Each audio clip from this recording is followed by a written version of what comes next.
Turning point था इस पूरे इलेक्शन में मार्च का महीना, जब न्यूयॉर्क में कोरोना की संख्या एक का एक बढ़ गई। कोरोना पेशेंट्स की न्यूयॉर्क डेमोक्रेट्स का गढ़ है और उसकी गूंज पूरे अमेरिका में फैली।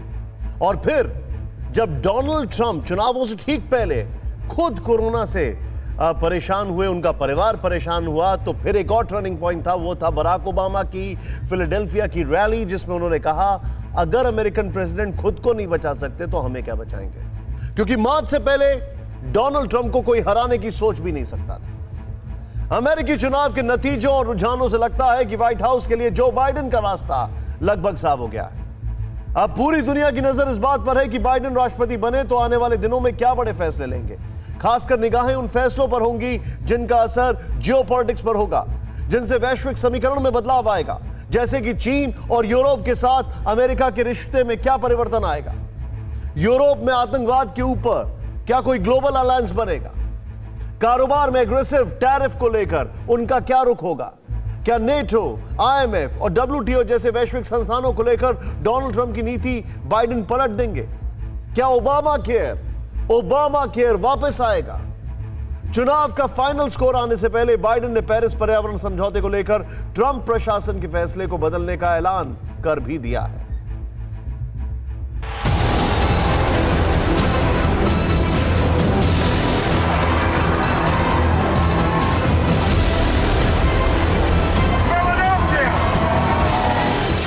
अमेरिका में राष्ट्रपति चुनाव को लेकर मतों की गिनती अब भी जारी है।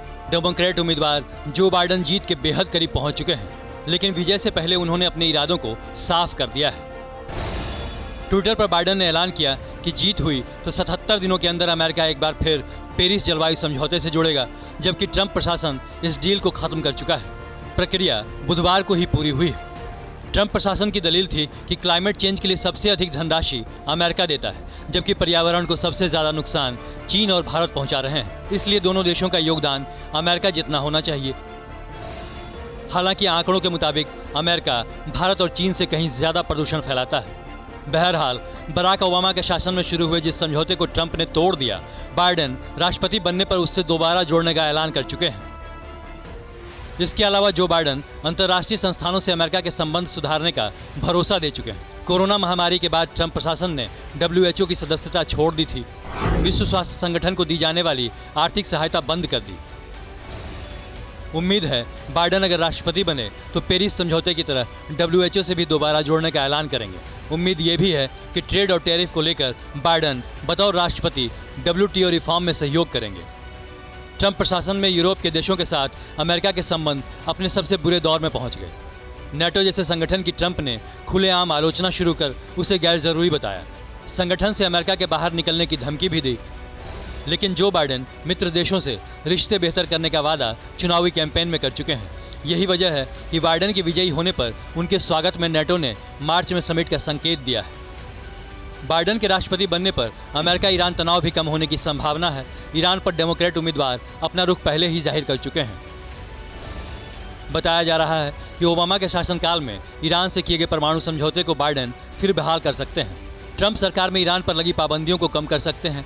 डोनाल्ड ट्रंप ने कुछ मुस्लिम देशों से अमेरिका यात्रा पर जो पाबंदी लगाई थी, उसे भी बाइडेन खत्म कर सकते हैं।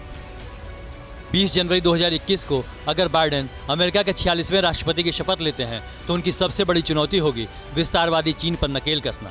हिंद प्रशांत क्षेत्र में दर्जनों देशों के लिए सिरदर्द बना ड्रैगन डोनाल्ड ट्रंप के आक्रामक रुख की वजह से अभी दुम दबाकर बैठा है। टैरिफ वॉर में अमेरिका से बुरी तरह पिट चुके चीन को अपनी इकॉनमी चौपट होने का डर सता रहा है। शी जिनपिंग को उम्मीद है कि पुराने दोस्त बाइडेन चीन पर रहम करेंगे, टैरिफ में ढील देंगे। लेकिन कोरोना महामारी के बाद अमेरिका के सामने चीन का नकाब उतर चुका है, जहां कारोबारी डील में बाइडेन चीन के साथ व्यवहारिक रुख रख सकते हैं।